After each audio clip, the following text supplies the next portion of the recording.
Good morning, one and all. Welcome to the first lecture of the topic. The topic name is Introduction, Benefits, and Impact of E-commerce 3.0. So, according to Vaswani has been explained about that E-commerce 3.0. So, what about the definition, the next generation of purchasing? We are all know about the in 2020, almost overnight, the world shifted to moving a lion's share of their purchasing behavior to online and e-commerce. Saw the equivalent of 10 years of growth in 3 months. As COVID subsides, and as well as it is unlikely the clock will shift back, this decade will present a new era of e-commerce and what I will call e-commerce 3.0, and several valuable technology companies that fuel this change will be created. And the first way of e-commerce, simply put, offline goods online, and as well as Amazon, yes, absolutely that, which continues to define the e-commerce today, was launched in 1995, and eBay was founded that year and went public in 1998. And in China, Alibaba emerged in 1999. So the second wave of e-commerce entitled two major shifts, and first, smaller merchants that previously did not have the resources to build an online footprint were able to start selling online. That's why the Shopify launched it in 2004 and NC launched it in 2005.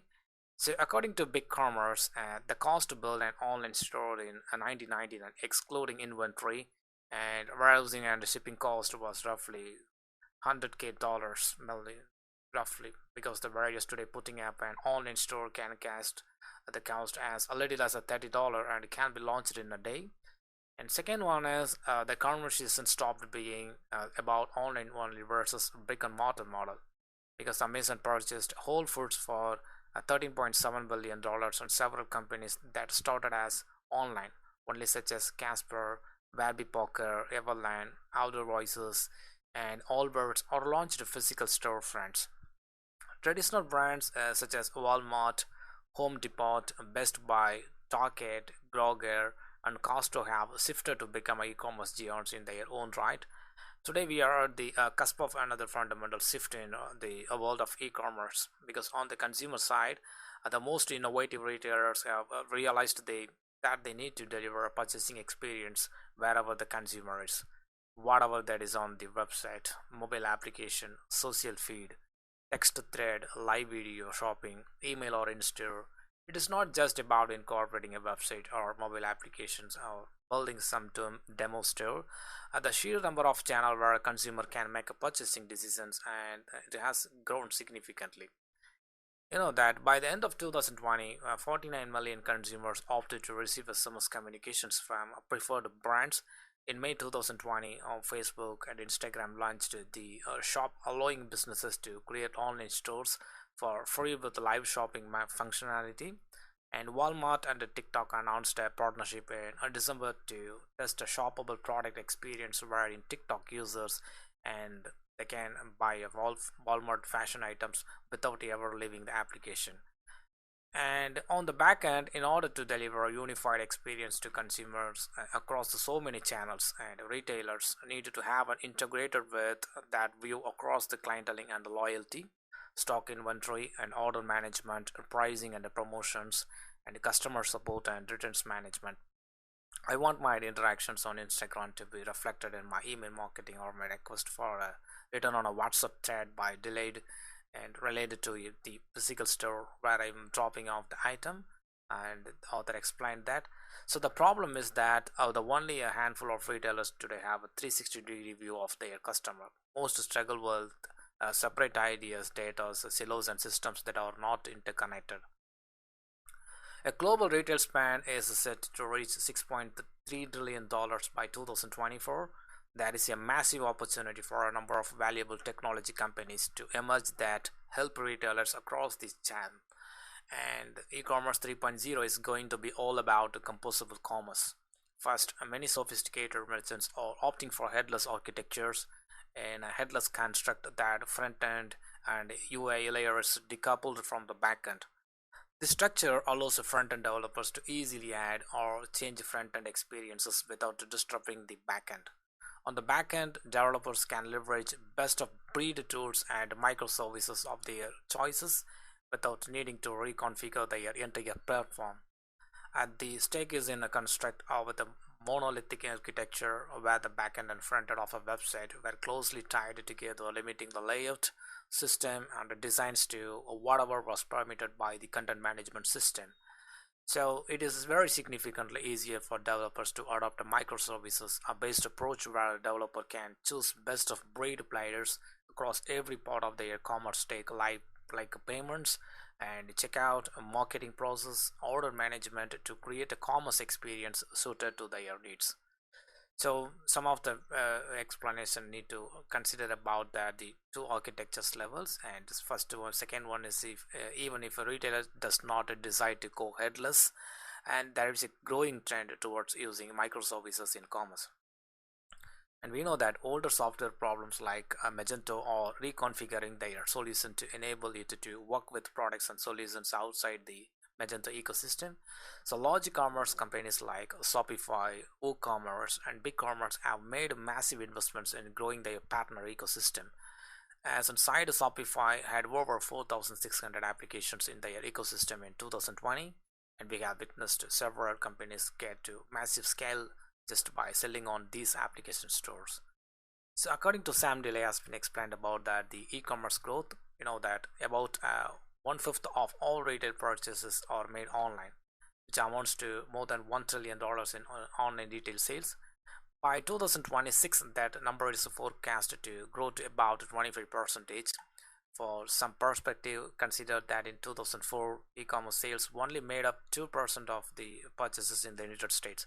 So what about the history of e-commerce? You know that in August 11, 1994, Bill Brandberger of Philadelphia made the first ever credit card purchase using encryption over the internet. And usually in the modern e-commerce era, the purchase, at least it's a Stinks 1993 CD and Tensor Monsters Tales, of course, the seemingly mundane $12.48 purchase set off what would eventually become one of the most transformative industries in the world. So by the turn of the century, notable the e-commerce giants had emerged, including Amazon, which started as a bookseller but today accounts for 40% of the entire e-commerce market, and eBay marketplace, a platform that facilitates a peer-to-peer selling of goods such as electronics, art, and clothing. So, but the early 2010s, it's became very clear that the social platforms like Facebook and Instagram were the most efficient places for e-commerce brands to advertise their products. So these platforms armed retailers with actionable data that allowed them to fine-tune their messaging and convert impressions into sales. So upstart brands took advantage of the landscape and used the social media platforms to acquire customers cheaply and efficiently. This helped pave the way for the opportunity of so-called, we can say that the direct-to-consumer brands (DTC). The steady growth of e-commerce has at least partially disrupted the long-established physical retail industry, with many shopping malls and department stores suffering due to the less foot traffic. So it turns out many consumers would rather browse for products online and discover new brands while scrolling their social media feeds than drive to their destination. The COVID-19 pandemic provided a surge for e-commerce businesses as more people did their shopping from home and wanted to buy more things for their home, and since they were spending more time there, and according to the annual retail trade survey, e-commerce sales in 2020 increased by 43%, while the pace of online shopping has it quite, but that they kept up in the years since. So that many believe that the pandemic accelerated the upward trend of e-commerce as the primary means of shopping. What are the benefits of e-commerce? E-commerce offers benefits to both buyers and sellers that physical retail stores simply can't. The first one is we need to discuss about the convenience of consumers. E-commerce provides shoppers with an unrivaled level of convenience, and people can buy just about anything they need without getting out of bed and day or night. And it takes just a few mouse clicks or screen taps and a couple of shipping days, sometimes even fewer, for your purchase to arrive at your doorstep. And the sheer ease and convenience of online shopping is no better exemplified than in Cyber Monday, a day dedicated to lower than normal deals on the best products the internet has to offer. And many of these purchases are made in via mobile device effective and as well as the solidifying e-commerce spot as the most convenient and easy way to shop. So second one is a wider selection for consumers. With e-commerce, shoppers also have access to thousands of crowdsourced reviews to help verify your product's quality. They can quickly and easily conduct research and compare products and find the best available price rather than simply sticking with whatever the local retail store has on its shelves. Next one is a lower cost of for business. Millions of entrepreneurs can set up their online shops with a lower overhead cost than traditional brick and mortar stores. There is no need to staff physical stores locations. For example, a wider range for businesses. With the power of the internet, retail stores can now reach customers all over the globe. Prior to the advent of e-commerce, small businesses could only operate in their immediate geographical radius with the smaller customer bases. Today, there are many e-commerce platforms that allow the little guys to compete with the big boss stores on a global scale. And next one is personalization for both consumers and businesses. So e-commerce personalizes the entire shopping experience. This has benefits for both shoppers and merchants alike. So on the seller side, e-commerce allows you to programmatically display specific advertisements and products that directly appeal to an individual customer. So using data on what sellers have viewed or put into their online carts, and sellers can they gently remind buyers to purchase their recently viewed items. This type of information has to streamline the selling process and has enabled online retailers to grow their profits. So that the personalization aspect of e-commerce enables buyers to see exactly what they want and what they want it. Have you ever come across an ad for a pair of shoes you were just looking at 5 minutes prior? What about hotel deals to a city you were just doing some research on? And personalization refines our choices, introduces us to products we most likely want, and help us to make the most well-informed purchases. The data gathered by e-commerce stores bring the right product to us, saving us the time and sometimes money that we normally would spend walking aimlessly around the departmental stores. So that anyone who can access the internet can participate in e-commerce activity, because the e-commerce consists of two types. So according to Geek for Geeks has been explained, number one is a shopping and second one is a trading stocks. So we are all aware with the e-shopping. There are reasons why that Amazon, Flipkart, Tata Click are some good examples of e-shopping. And there are some sites that provide only a certain type of product like GeoMart, which offers only grocery, various Flipkart, Amazon sells everything. And on the other hand, if you talk about the trading stocks, so earlier it was so difficult for common people as they have not much knowledge, also they have to spend lots of money on agents. But now there is a reform in this sector. So influence on the user, that e-commerce has changed the perception of the business. It has affected every individual which was part of the business, whether a consumer, seller, advertiser, or the business model itself. So today the internet becomes a part of our life, we know, because which saves our a lot of time.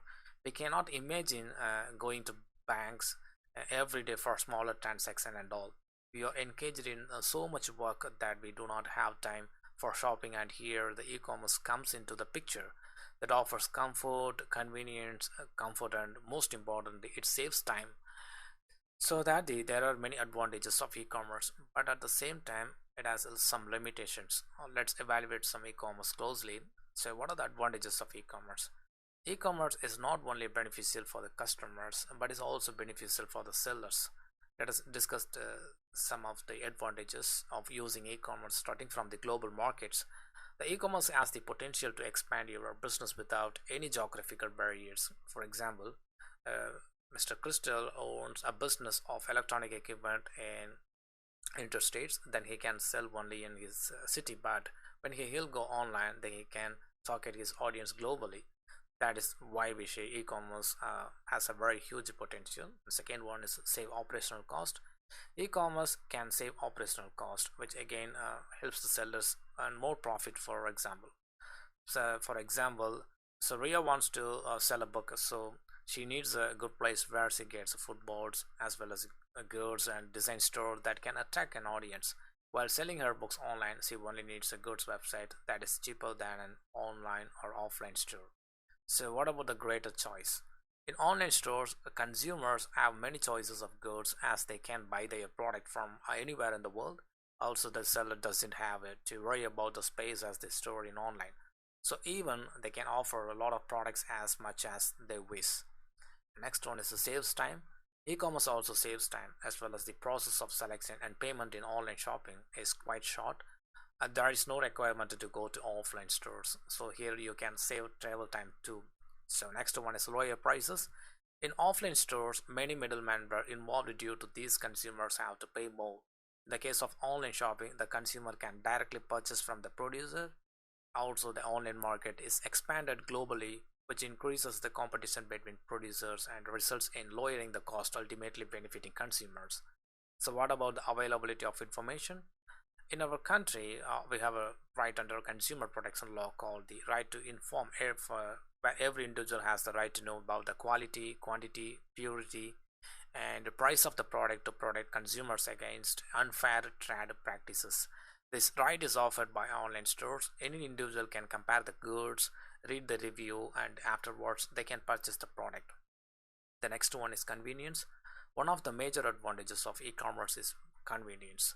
By sitting on the sofa or an office chair, you can just order your product, and after some time, you will get your product at the doorstep.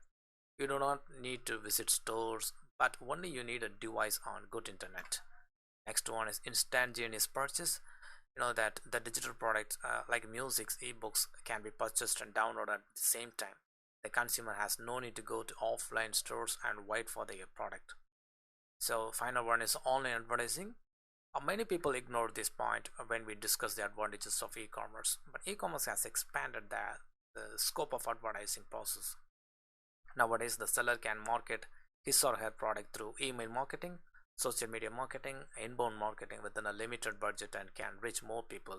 And online advertising has a lot of potential. Okay, my dear students, I hope you have enjoyed the first session. Thank you once again, and thank you all.